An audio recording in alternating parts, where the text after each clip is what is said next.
time to wake up. It's 5, and we're live. Oh, is this thing on? I don't care. I want him to hear. This is the Pregame Show, your early morning shot of sports on 95.7 The Game. Come on! Oh!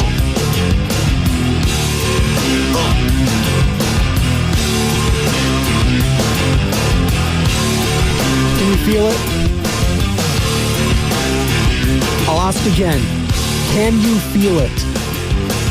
That's the smell. And that's the tingling sensation you have on the back of your neck. Football is in the air. We got preseason game 2 tomorrow between the 49ers and the New Orleans Saints. And I'm not even excited about the actual in-game stuff, although the Niners are going to be playing a lot of their ones, I believe. So that'll be fun to watch. Maybe get some Brock Purdy action. Didn't have the joint practices with the Saints as initially thought due to a lot of injuries that took place. So Kyle Shanahan was like, you know what? I'm just going to protect my guys here. Sorry, Saints. I know this is good for both of us, but it is what it is. I'll play the ones in the actual game. So we're going to see that, but I'm not even excited about that. We got the debut. In the booth debut of the greatest quarterback of all time, trying to make the transition from player to front office guy to now broadcaster. And it is not an easy task. You know, football might have come easy to Tom Brady once he came into the NFL.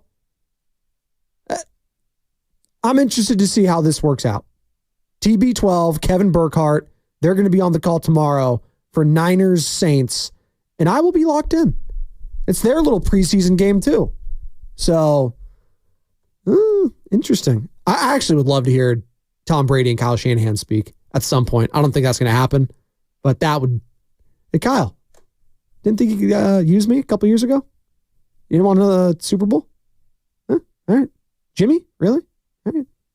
That I just selfishly, that is what I'm looking forward to.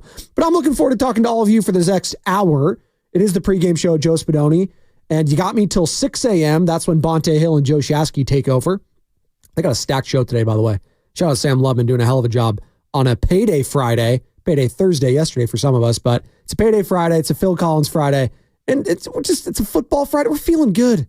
I'm feeling great. Giants got the win yesterday, avoided the sweep.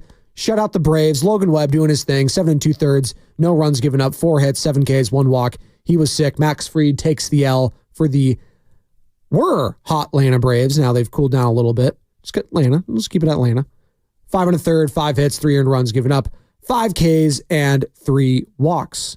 And one of those runs given up was this. Yes, leaning. He does not go. And this is driven to left. And well. And out of here. Schmidt with his 5th of the year and a line drive. 2-run shot there from Casey Schmidt happens. And the Giants, again, get the job done, 6-0. Day off today, and then the final Bay Bridge series ever this weekend. It's sad. Not going to lie. It's sad. And we got Will Clark, 8 o'clock to talk about it. Kate Scott, 6:30. Former host here at 95.7 The Game, obviously does work with the Philadelphia Sixers now as their play-by-play television voice for NBC Sports Philadelphia. Good to talk to Kate. And then Brody Brazil, who obviously is entrenched in this A's-Giants rivalry. He's worked for NBC Sports Bay Area for a very long time, California. Was locked into the A's for their pre- and post-game for forever. Last decade, at least. So we're going to talk to him at 9:20. And again, it's going to be bittersweet. And a lot more bitter, I think. But I think a lot of A's fans have come to the realization for a while now that they're going to be gone. So, we'll enjoy it. And a lot of people from the station are going to go to the game tomorrow. I know that. I think Sam's going. I think E-Dog's going. I think Lucas is going. I'm going. A lot of people are going to be there. If you're there, you see me, say what's up. Hey, don't let this daunting demeanor fool you on Twitch, Twitter, and YouTube, powered by First NorCal Credit Union. Don't let the guns fool you. I'm very approachable. Don't let the schnoz intimidate you either. The camera adds 10 pounds. All right. It is real and it is spectacular. Good morning to the Xfinity Mobile text line. Did I say tomorrow? The game's Sunday, excuse me. I said, I got excited. The Niners Saints Sunday, excuse me. I'm always just used to preseason games just being on Saturday. Clean it up, Bonte. Yeah, I'm not Bonte, but I'll clean it up. Excuse me. But that's what the Xfinity Mobile text line's there, to pick up where I made a mistake. 5 o'clock Sunday, Saints, 49ers. There you go. That's 415. Keeping me honest. That's all right. And there is something, though, about this game that I'm going to be locked in on. It's not even the football. I am very curious to see how Tom Brady does, because we've seen guys like Jerry Rice try to make the transition to analyst, stuff like that. It didn't really work out. Jerry was fine. It is rare when you get the elite player being the elite broadcaster. Ray Lewis, Hall of Famer. Not a great broadcaster.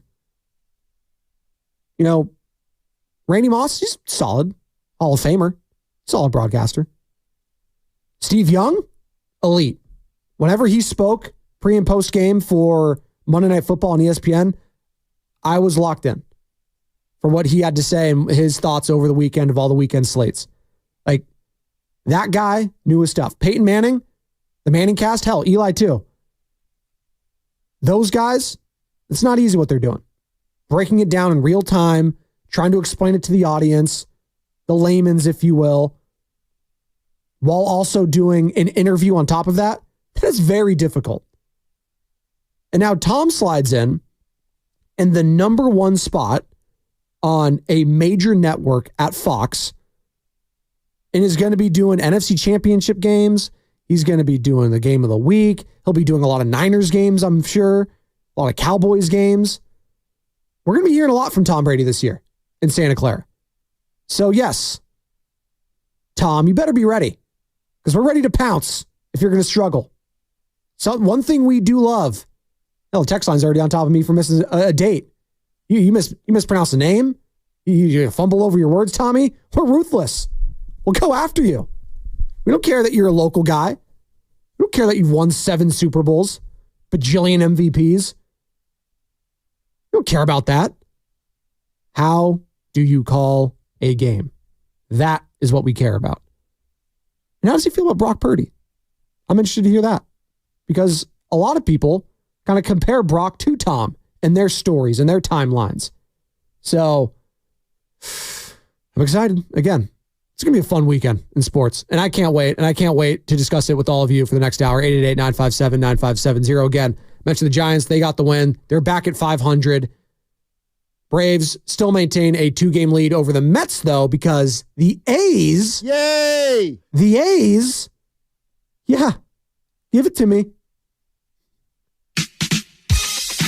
Come from behind victory to take the series.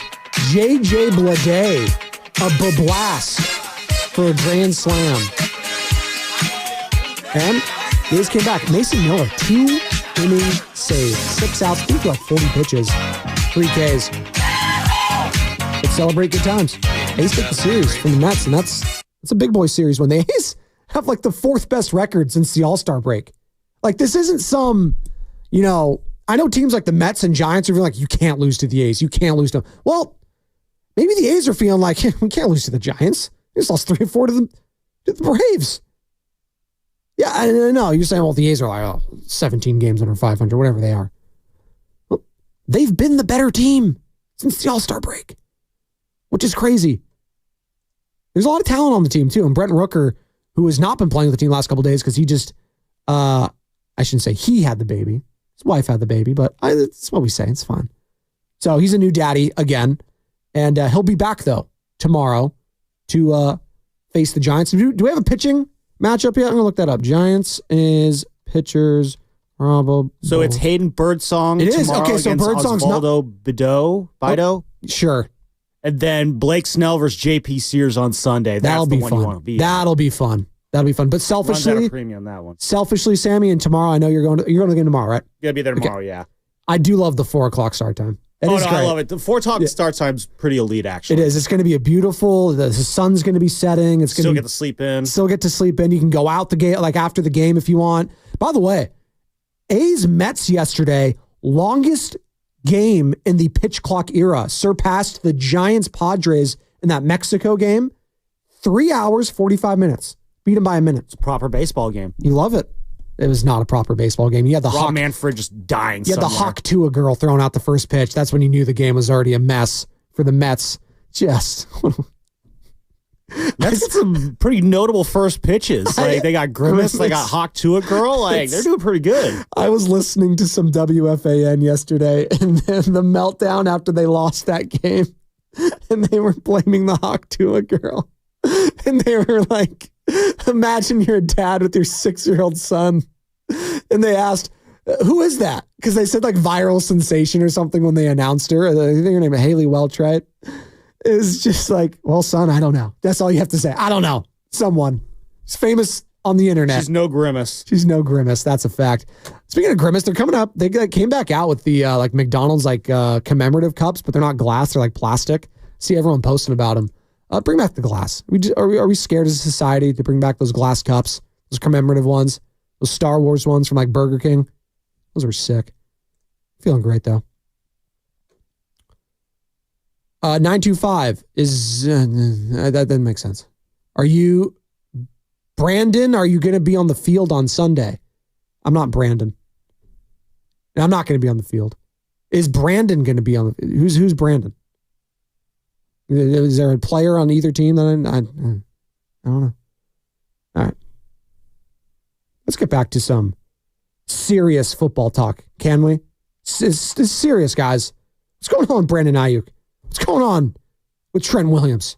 Because a week ago on Friday, there was renewed optimism. Adam Schefter reporting, they've had a long conversation. Ayuk, there was an airing of grievances. Remember that? And now there's, they're trying to get a new contract done. Yeah, it's been a week since that. And then there was renewed optimism a couple days per Mike Garafolo of NFL Network. Where's that? So there's that on the Brandon Ayuk front. And on the Trent Williams front, it's zero crickets. I haven't heard anything. I've just been hearing from players talking about his absence. And here's Kyle Juszczyk yesterday at 49ers training camp talking about it. Trent's an incredible leader. He's got this aura around him that, obviously we all think so highly of him, and he's so talented, and people seem to gravitate to him. So when he's around, it builds a camaraderie. It definitely pushes other offensive linemen just, to meet that standard. But I really am confident that he'll be here soon, and I think we'll get things figured out. Yeah, sure. I've heard that from I think it'll be done soon. Yeah, I'm confident in it. Have we ever been more confident in something that hasn't happened in months, but we're still confident about it? Like, this has been a thing since they lost the Super Bowl. Since they lost the Super Bowl, Brandon Ayuk and his camp have been making these remarks and letting it known they want a new contract. Spoiler alert, that was 6 months ago. And we're still confident? And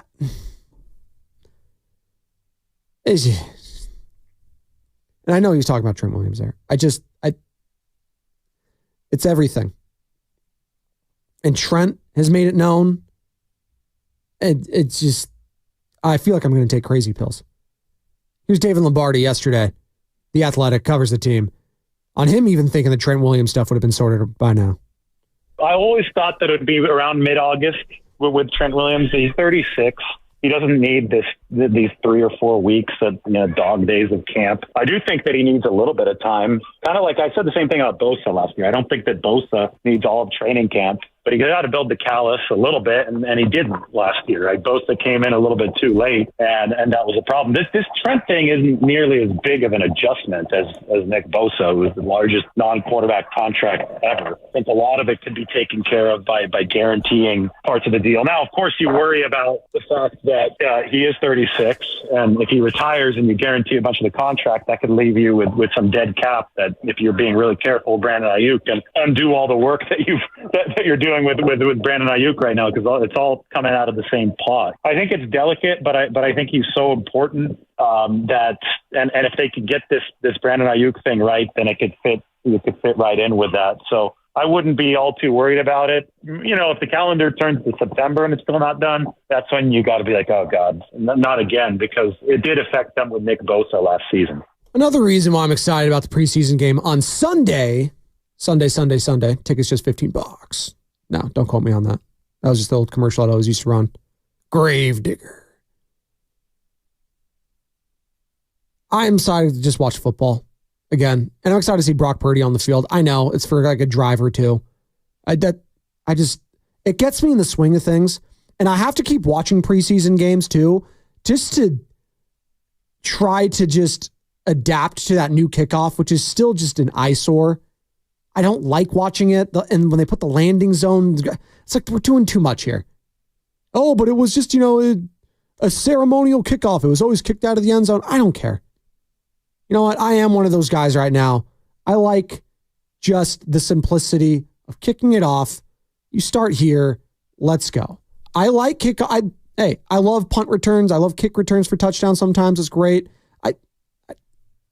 Devin Hester, I saw the peak of it. I don't need to see anything else after that. You can say, Spadoni, you don't really like football then. Yeah, I mean, that doesn't get you excited. No, it does. But how many times do we see it? Like the Josh Cribbs of the world, like they don't exist anymore. And even when they did, there was only a couple of guys, like, again, it was Cribbs, it was Hester. Who else we got in there?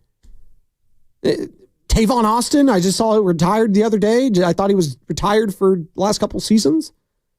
They had a highlight package of Tavon Austin, top 10 plays on NFL Network. And like the number 10 one was him just eluding like a couple players for like a 30-yard run. I was like, that was it. I feel like I see that like once a game from someone. So I don't know if Tavon Austin deserved a top 10 play. He had some really good ones. He did. But top 10, I don't know. Tavon Austin. All right. Retired. He was sick at West Virginia though. He was dynamic. Speaking of dynamic, and this guy's been that since entering the league and anything but, it's been Brock Purdy. And the expectations for him, I think we've been kind of sleeping on Brock Purdy a little bit this offseason. Not going to lie. I think we're all expecting him to just be great still. This is his first full legit offseason with the 49ers. He's bulked up a little bit. He's always had a kind of a thicker lower body. Now he's gotten the arms. He's been in the weight room, eating his spinach. And what are we expecting from Brock this upcoming season? Because we keep saying that. I think he can get better. Well, if he can get better, that's MVP then. Because he was just on the cusp of that last year. Just on the cusp. He had that horrible Christmas Day loss, and that was kind of the nail in the coffin for that. But I'm looking at it right now. I'm going to pull up DraftKings. I'm going to go and see what the odds are on Brock Purdy winning an MVP. Let's go to futures right now. Or you can go to awards. There we go. These are the guys in front of him. I'm going to go down the list. Obviously, you got Patrick Mahomes as the favorite at plus 475 to win the NFL MVP. CJ Stroud next. Interesting. Plus 850. I mean, in his second year winning MVP, I mean, that's what Brock Purdy was in the conversation last year. So, gotten players doing that back to back. CJ Stroud as a rookie was kind of in MVP conversations for like the first 10 games. That's how insane he was. Then you got Josh Allen at plus 900. I'm going to fade that. Matt Milano out for the season. That's a huge blow for the Buffalo Bills. Who's their number one wide receiver? Coleman? I need to see it. Joe Burrow plus 900. All right. Can he stay healthy? Jamar Chase, he's still holding out. T. Higgins, I know he's not happy, but he's playing. We'll see. Jordan Love, plus 1,400. All right. So that's 5. I need to wait and see it too with the Packers as well. They got a lot of studs. They got a lot of stars. I need to see more of it. I loved what I saw in the playoffs from him. Just show me more. Jalen Hurts at plus 1,500 right after Jordan Love. That's 6. We'll see with Hurts. Philly, I can't get a read on that team. On paper, they should be pretty good, but when you have a massive loss, like Fletcher Cox on the defensive line and Kelsey, I almost said Travis, Jason Kelsey on the offensive line, the center, the leader of that unit, that's tough. And there's friction between him and the head coach already. Yikes. Then you got Aaron Rodgers, and he's tied with Brock Purdy. So we've got 6 players, I should say, that are ahead of him in the odds, and he's tied with Aaron Rodgers, Brock Purdy at plus 1,600 as well to win the NFL regular season MVP. I'd sprinkle a little bit on there. I would. I don't think he's going to creep up on anyone now. I do think people were waiting for him to fail last year, and once he did that, the media on Christmas Day, Christmas night, they were like, yeah, see, he's not the MVP. The guy that he was playing against, Lamar Jackson, he's the MVP. Come on. What are we doing here? What are we doing? But if he continues to do what he did last year and the Niners win 13 games at the least, yeah, I think it's reasonable to expect an MVP. Now, you could say Spadoni, I'm not looking at him taking the next level being winning an MVP. I'm looking at tangible things, and that's fine. I'm looking at that, though. I'm looking at him being that guy.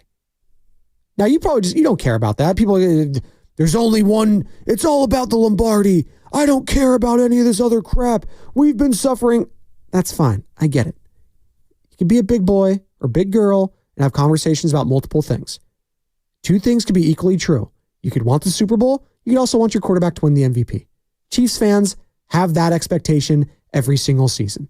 It's a nice expectation to have. Niners fans used to have that with Joe Montana, with Steve Young. Oh, we're trying to win MVP and we're trying to win Super Bowl MVP. That's what we're doing. Can we get back to that mindset? I would love that. We get so soft. God. Here's Kyle Juszczyk on Purdy's understanding of the playbook. I just love his understanding of the playbook has really grown where he can point out when other people make mistakes very, very quickly. I love, third down, I'm in protection in the backfield. Like, he'll let me know as soon as we get lined up. He's like, hey, you're going to be hot. Just like little things like that you can just tell, like, he has a full understanding of what's going on there. And it's not just what he has to know. Now he's kind of understanding what everyone else has to do. And that's a full off season right there. Again, he was rehabbing his elbow injury last year, didn't have that. He was a rookie his first year. He's just getting used to everything. It's been normalcy for the most part. Not having Brandon Ayuk there sucks. Not having Trent Williams there obviously sucks. But at the same time, getting all those reps in, getting understanding of that playbook, as Kyle just mentioned there, it's massive. Massive. His understanding of the offense, that is something that taking that next step. I mean, he looked like he understood it a lot last year. There were mistakes. You can clean it up. But man, if he can get even better, what does that look like, 49ers fans? 888-957-9570. What does a better Brock Purdy look like as we await Sunday's game against the Saints, where I think I'm going to see Brock Purdy play. I think we're going to see it. David Lombardi joined Willard and Dibbs yesterday, talked about Purdy's practice. Today was his most accurate practice as a 49er. He was 21 of 25, and 3 of those incompletions were intentional throwaways when the line collapsed in front of him. So he got out of dodge and just chucked the ball out of bounds to make sure that he could live to fight another day. The one incompletion was the Chris Conley in the red zone. It wasn't really open, so Purdy just kind of put the ball out there in the back of the end zone, so the defense couldn't get it. It was going to be a tough completion anyway, so that was his day. 21-25, hit Kittle deep. was just pinpoint accurate on some of the shorter passes. Deebo Samuel's playing so well right now. A few of the completions were to him. He's just so strong. His hands are so strong. And Purdy was able to hit him on a few crossers, even though Diamond Lenore was in tight coverage. So even without, two of the biggest weapons out there, Trent Williams is a weapon at left tackle, and Brandon Ayuk's obviously a weapon at receiver. We've seen a lot of stretches of brilliance this training camp under off Purdy. Stretches of brilliance in training camp, which means absolutely nothing to me, but that's great. I mean, I'd rather have that than 5 interceptions, I guess. But again, that Brock Purdy did that last year once. He had multiple. It doesn't matter. Training camp stats do not matter to me. And I feel like I take crazy pills every morning when I pull up, whether it's Twitter, whether it's Instagram. Oh, look at this training camp. And I'm guilty of it. I am. I sent a video yesterday in our thread. Sam Lubin knows it, of Marvin Harrison Jr. doing a sick cut at training camp. I was like, oh my God. It was in slow-mo too. That's when you know. And shout out Kyle Anderson, Golden State Warrior. I was like, oh, this guy's going to be so good. I'm so excited. That's why football, it's so much different than basketball, than baseball. I will watch a game for one player. You don't get that as much in basketball. Yeah, you'll have your Victor Wembanyama's, right? Cooper Flagg when he comes out. You had that with Zion. You've had that with guys. But I feel like every single team has one of those players in the NFL that you could, I was like, I'm going to watch this game because I want to see how this person performs. And the Arizona Cardinals, I mean, they got a couple guys. Obviously, Kyler, see how he bounces back. But Marvin Harrison Jr. is that guy for me. That's who I'm circling for the Arizona Cardinals. Like, I saw Drake May yesterday. I was interested to see how he looked for the Patriots, who are going to be absolute dog poop this year, by the way. They're going to be awful. God bless Gerard Mayo. It's going to be a difficult season in New England. And you know what? They're fine. You know what? You've won so much. You can take your licks the next few seasons, all right? And Drake May, by the way, he made some good plays. The strength and the touch at times is undeniable. I saw that yesterday with just one throw. That should have been caught in double coverage. On a rope, 40 yards like it was nothing. Like it was effortless. So I'll be locked in when and if Drake May plays at any point this season. I'll be locked in on the Carolina Panthers. Can Bryce Young bounce back? Like, can he have a worse rookie year? Like, good God. At least he beat CJ Stroud head to head. That's something, because CJ Stroud was unequivocally the best rookie quarterback in football last year. And he was a top 5 quarterback in the NFL last year, quite frankly. So there are so many storylines for the NFL this year, and just you can pinpoint one on every team. That's basically what I'm trying to say, and I'm excited about it. I'm excited about this next break too, because after that, wait till you hear what Brandon Pajemski had to say. Yeah, Pods. He's back. We're having a poo-poo platter this morning. We got Niners, we got Giants, we got Warriors, we got everything.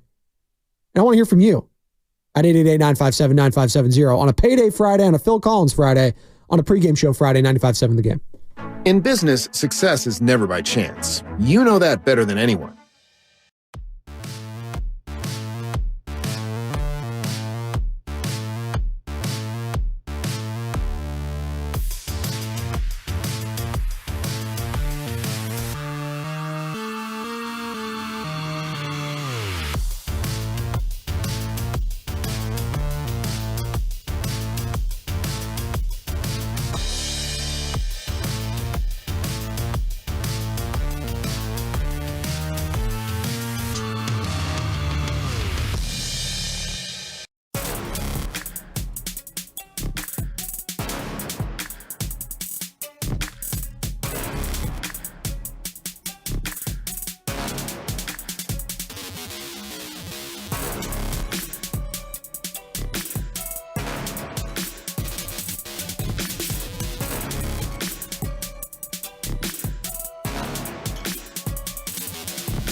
Phil Collins on a Friday. It hits different on a payday Friday. Sing it, Phil.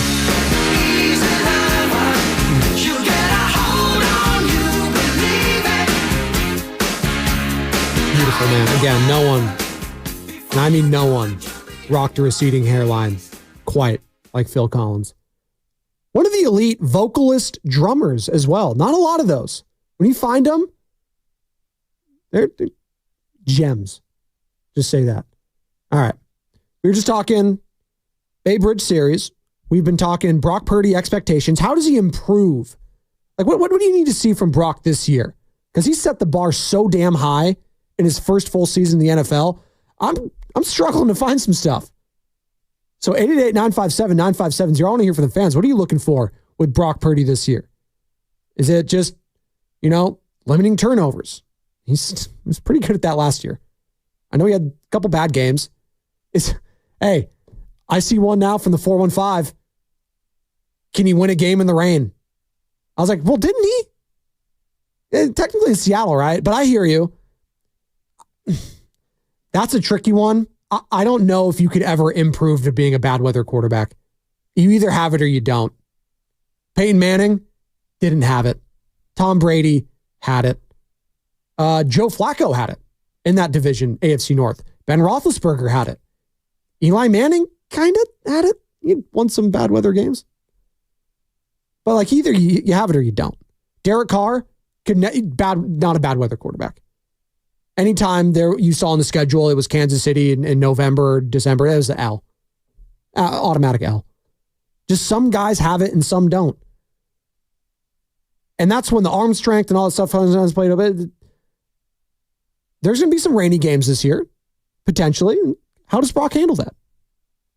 I think that is interesting. 415-888-957-9570. Another guy that had a huge rookie year, and we're expecting a big sophomore season from, is Brandon Pajemski. First round pick out of Santa Clara last year, first team all-rookie team. He was legit. He did some of the practicing with Team USA. He was on their select team. Him, TJD. It was fun. Cooper Flagg was on that team. You saw some highlights. He was talking his talk. He joined Willard and Dibbs yesterday, courtesy of the River Islands guest line. And he talked about him having the best offseason he's had since high school. Take a listen. I didn't have this feeling of getting better as much as I did this year, or this offseason, I should say, since my junior or senior year of high school. And during that time, I really noticed a jump in my game. I could feel it. I could see it. And I haven't really felt that since until this offseason. Wow. And I think people would ask me about the Illinois to Santa Clara. I think that was more so an opportunity than anything. But from a skill development standpoint, I feel like this offseason has been, up there with the one my junior or senior of high school. So for me, I'm feeling really good. Took out the floaters, took out the hook shots, kind of putting in more mid-range stuff, more threes off the dribble, more threes off the catch. So just adding different things, and then defensively being able to, take on that challenge, being out there with Steph every night, taking that challenge head on. So took out the floaters and the hook shots. Is that Steve Kerr and coach staff telling him, yeah, we don't want you driving to the paint as much? Is that their little subtle way of saying, how about we focus on these things? Your outside shot. That's where we need you. I don't need you doing the dribble drive penetration and then not knowing where to go. Because that happened a lot last year, but that's also being a rookie. I thought he actually has a pretty good floater for the most part. But maybe he's just highlighting some of his deficiencies last year. He's trying to improve upon those. That's what any of us can do. But I liked his floater game, to be honest. But there was too many times last year, though, where he did drive into the paint and they just didn't have it. There was just nothing there. He got caught in a rock in a hard place, and then it stalled possession, and then that was it. Too many stalled possessions last year for that Warriors offense, and there needs to be some flow again. I do think the additions of Buddy Hield, Kyle Anderson, DeAnthony Melton, I do think there will be a better flow offensively, but again, you also lost Klay Thompson. And yes, a lot of the times there was not a great flow when he was on the court, but also you juxtapose that, there was magic at times because he's just one of the greatest shooters of all time. So it's very hard to replace that. Pods, let's see if you can get that 3-point percentage up as well. Great rookie season still. Here's Brandon talking about him and Steph in their offseason. It was at the time when Steph was, struggling and not making as much. So we were just kind of talking about it and what his thoughts were. And, he told me and my friends, it was actually crazy that he's going to, go off the next 2 games. And that was against Serbia and France. And he told us, and, he did it. So for me, I was actually at home watching the game. And, I thought it was pretty crazy to watch. It was super surreal. You see it all the time when you're playing with them. But on that stage, when you're expected to win, the whole country, the whole world's watching that. It's pretty special to do. Hey, that is... watch me, Brandon. I'm going to destroy these countries the next 2 games. And that's what he did. Serbia and France put the team on his back and got the gold. That is a flex, though. Just like, Steph and I were texting. Well, he is his teammate after all. But still, for a guy like Pajemski, that's got to be pretty awesome. Having Stephen freaking Curry as your teammate and having that brain to pick all the time. Like, that's why... And I get it. I'm not trying to make this a huge big deal, but young guys getting to play with the likes of LeBron, likes of Steph, Kevin Durant, just being able to pick their brains about certain things of the game, life, all this sort that is so invaluable. And if I'm a Warriors fan, I want Pajemski talking and hanging out with Stephen Curry as much as possible. That's what Kobe did with MJ. Modeled his entire game after him. Would not stop annoying him all the time. MJ had the story at Kobe's funeral. Just saying this guy would annoy the bleep out of me all the time. He'd call me. Just trying to pick my brain about certain stuff. All this. And you know what? When you saw Kobe, you saw MJ at times. And no, they're not the same player. But the closest to MJ as far as style of play, absolutely is Kobe. And you know what that brought him? 5 championships. And top 10 player in the history of the game. Top 5 for me. More from Pods on being in trade rumors this offseason, how difficult that was. This is my first year going through something like this, so to have your name kind of rumored in something that you necessarily can't control is definitely different. Something that, as a college kid, as a high school kid, you don't have to worry about because there is no trades. So that was definitely different. But at the same time, it was a good feeling to know that, you're wanted across the league. Teams see your value. And at the same time, you see how much value Golden State I have there. So it was good to be a part of that, go through it. But I think Mike and I think Joe did a great job during that process of just being transparent with me and my agent of kind of what was it looking like, what was it going to happen. Basically at 2 different points in time, they told me I wasn't going to go anywhere. So I felt that as an extra confidence booster that they see a bright future for me as I do myself. Joe during Summer League said he thinks we have an all-star, and I agree with him 100%. And that's something that I strive for and, plan to do in the coming years. Goals for this season, Brandon?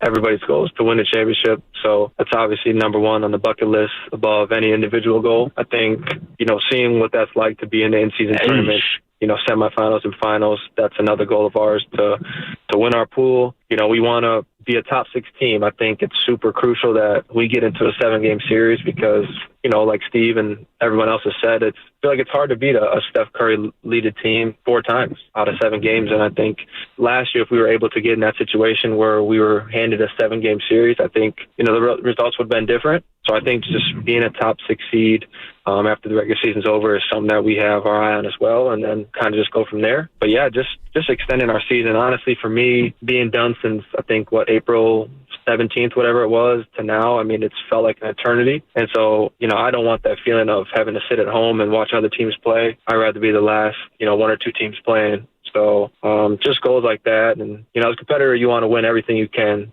So anything that comes our way, I know me especially, I'll be ready for it. Brandon Pajemski yesterday on Willard and Dids. Find that entire interview on Odyssey app. That is free. Download that, baby. You can also find it on YouTube. And again, it's all courtesy of the River Islands guest line.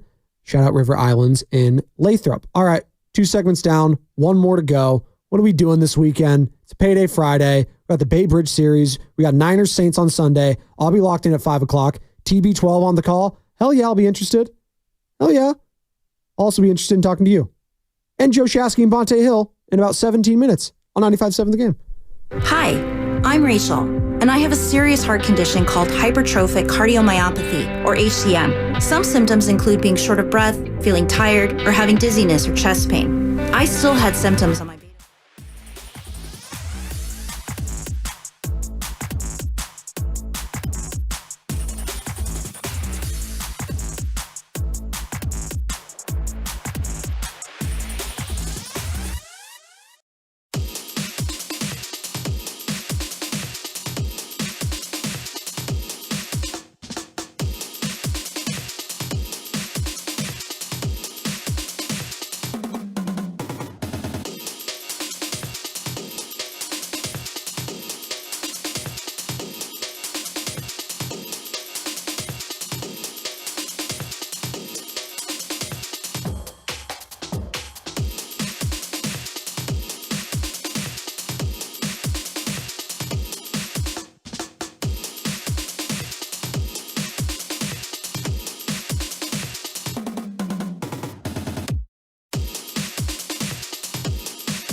At Odyssey, to create a diverse and inclusive workforce, we encourage local organizations to refer qualified applicants. Simply email equalemployment@odyssey.com to be notified of all open positions, and we invite our listeners to visit odyssey.com/careers to view a listing of all job openings. Now, back to the pregame show on 95.7 The Game.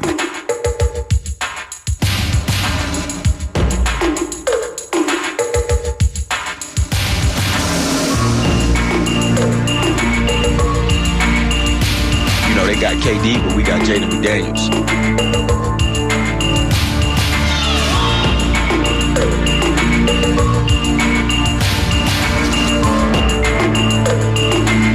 We're back.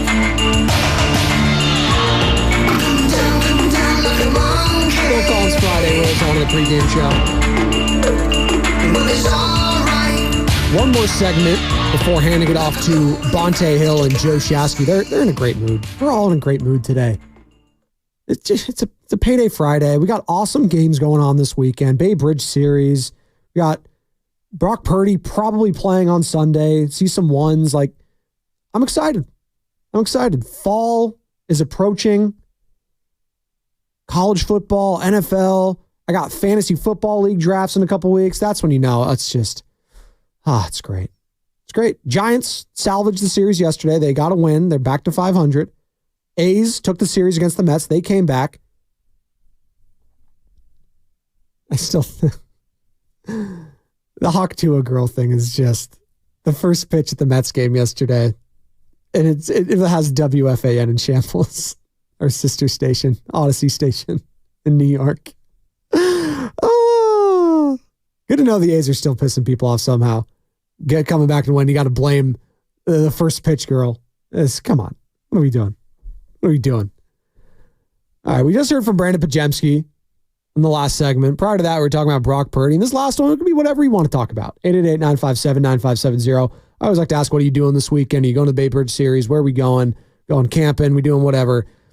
First week of school for a lot of people the last couple weeks. So maybe you're going out, celebrating. Good job. I think we're taking Benny out to like arcade or something today. He did a good job his first week. It's been an adjustment. It's tough. There's been some tears, a couple days, drop off. It's to be expected. There's a lot of kids. Kindergarten, TK, whatever, like going from just like a home daycare or like a little preschool to go into that atmosphere with all these other big kids, I was like that. It's a lot. And I commend all the parents doing their best to try to help these kids out too. It's a lot emotionally and stuff like that. Easy enough for me to say all this. I'm not there every morning doing the drop off, so I have to hear about it. Feel bad sometimes when I'm not there, but I try to make up for it at the pickup. But then, I'm always the good guy because I'm doing the pickup, stuff like that. It's a slippery slope, man. All right? It's a slippery slope. Just do your best out there, moms and dads. I'm pulling for you. All right. I wanted to react to this. 888-957-9570. This was Dave Fleming on yesterday. And Dave doesn't sugarcoat stuff when it comes to San Francisco Giants. He tries to keep it authentic as possible. Now, he does work with a team, so he doesn't, he can't rip certain things. He has to be respectful. He's not going to, just always say, they got to fire this. No. He's not going to do that. All right?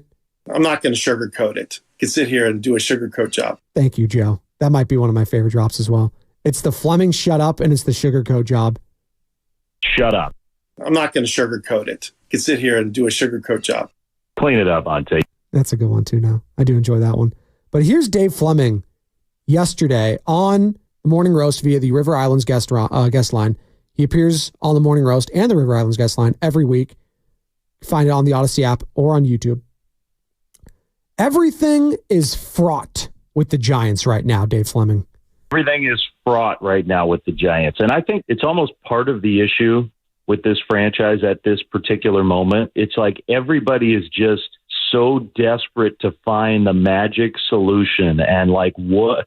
And so every day becomes like a referendum on the whole organization's philosophy on how they're doing stuff and how they're developing and how they're building a team and how they're playing in games and how they're coaching. And man, that's a hard way to survive. At some point, this whole group has to hit a comfort zone, a level where it's like, we're just going out there, we're competing, we've got our team, we're sticking to what we believe in, and that's what we're doing. It is emotionally draining. It's emotionally draining. And that's that Stanford education right now, fraught. Not everything is, a mess. Not everything is just not good. Everything is fraught. And for those of you who don't know what fraught means, filled with or likely to result in something undesirable. So, causing anxiety or stress, if you will. And that's what anxiety and stress, that's kind of synonymous with Giants fans in this whole situation. Here's more from Dave talking about the Giants having to play catch up after their slow start. That's part of the disadvantage of digging yourself a huge hole where you start off the year and you don't play the way you wanted to. And then you're just playing catch up. And so every game, there's this pressure and buildup on every single game. Baseball's a sport where a game like last night, even the best teams have games like that. But it's so much harder to just get over it when you're in the position the Giants are in. Now, you had the slump buster and Logan Webb yesterday. You have two of them actually on your staff and Blake Snell. So can you win 2 out of these 3 games? Blake Snell pitching on Sunday. If you take the L tomorrow, Birdsong pitching for the Giants, he's been leaking oil. He's been hurt. And the A's have been swinging the bats. A's have like the 4th best record in baseball since the All-Star break. They're legit right now, playing legit. I don't care about the record and what it says. They can hit the ball and they can pitch. And if it's a tight game and they got a slim lead, Mason Miller's closing the door. He did that yesterday for 2 innings. 2 innings. They said, oh yeah, 40 pitches. You got the day off tomorrow. Yeah, you're good. You hadn't pitched in a while. Night. I'm sure Mets fans were not happy about it. They're not happy about anything right now. But I was talking about it yesterday, what Dave was talking about. They're in this whirlpool right now. They're on a pirate ship. They're in the whirlpool. They're in the storm, the eye of the storm. And they're circling the drain, then they're pulling themselves out. Then they're circling the drain, then they're pulling themselves out. They can't escape 500 baseball right now. So they need to go on a run where they win 7 of 9, 8 of 10, something like that, where they can get 5, 6, 7, because just 3 games over 500 is not good enough. It's not. You got to go 5, 6, 7. You got to get 10 if you want to get that 3rd wild card spot, if you still believe they can do that. And Dave feels they're putting too much pressure on themselves right now. They're not out of it. It's not over. But I think you're clearly seeing a toll of all of these games piling up one after another on this team. And those pressure, the runners in scoring position, the easiest explanation is because what's different, like the Giants have hitters who are capable, and the easiest explanation is they're just putting a ton of pressure on themselves in those spots. Pressure is a privilege, some might say. And the Giants, it feels like, have been just not under pressure enough from, I'm not going to say the media because I feel like we do that at the station, but maybe the media at large. I just don't think their feet have been held to the fire and the standard has been such that, you know what, we just kind of expect it now. It's like, oh yeah, we just kind of expect it. Yeah. Oh, it's the Giants. It's just, this team, we just celebrated the 10-year anniversary of the Giants winning the World Series. It's been 10 years. And they're trying to get back to that. They haven't even gotten close. Not even close. Ozark Rob wants to join in the conversation. 888-957-9570. What's going on, Ozark? You're on the pregame show, Joe Spadoni. Hi, what's up, Spadoni? How you doing? Good morning. Doing great, dude. I feel, honestly, Ozark Rob, I woke up at 3:15 and the alarm hit, and I was actually excited to get out of bed this morning. I feel great. Oh, that's great, man. Hey, I just wanted to give my son a shout out. He's going to be going to kindergarten this year. Hey, even though we're out here in enemy territory, he be rocking all his Niner gear. He loves the Niners.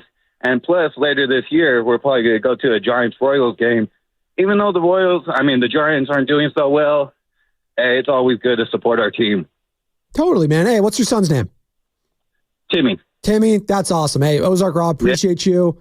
Hey, shout out Timmy. That's awesome, man. Kindergarten, it's a process. It's tough.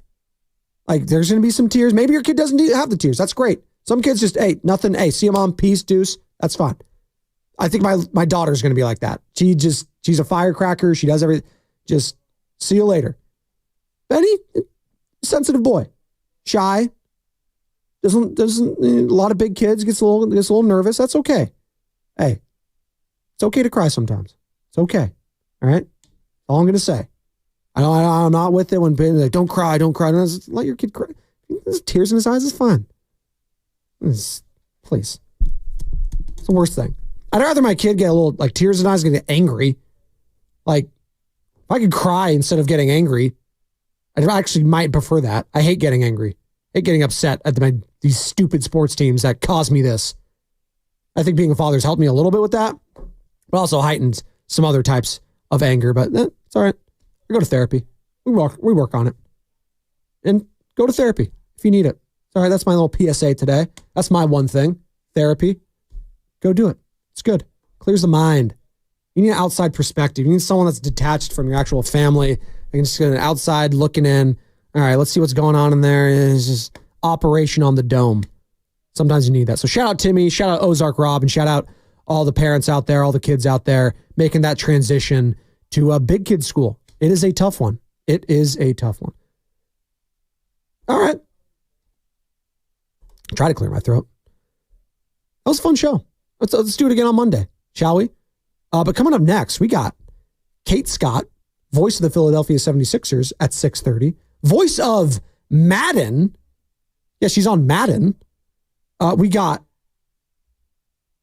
Will Clark, Will the Thrill, 8 o'clock. And then Brody Brazil, 9:20, NBC Sports Bay Area.